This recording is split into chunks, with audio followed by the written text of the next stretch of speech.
काय सांगाल आपण आज इथं म्हणजे 2-3 दिवसापासून उपोषण करत आहात, आंदोलन चालू आहे आपलं, का बरं म्हणजे ही वेळ आली तुमच्यावर? सार्वजनिक बांधकाम विभाग उदगीर अंतर्गत असलेल्या राज्य महामार्गच्या बाजूस वोडाफोन कंपनीचं खोदकाम करून, साईडपट्टीमधून वोडाफोन कंपनीचं खोदकाम करून केबल नेटवर्किंगचं भूमिगत काम सुरू आहे। ती सर्व नियमाचं उल्लंघन करून ते काम सुरू आहे।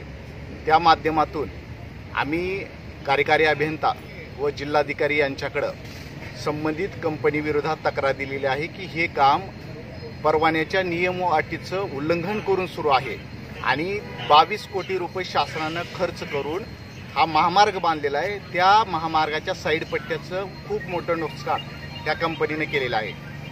त्यामुळं हे सगळं नुकसान झालेला रस्ता दुरुस्त करून घ्यावा आणि हे काम 15 मीटर रोडपासून हलवण्यात यावं ही प्रामुख्यानं 2 मागण्या घेऊन आम्ही 15/9/2025 रोजीपासून जिल्हाधिकारी कार्यालयासमोर बेमुदत धरणे आंदोलन संभाजी वॉरियर संघटनेच्या माध्यमातून सुरू केलेलं आहे।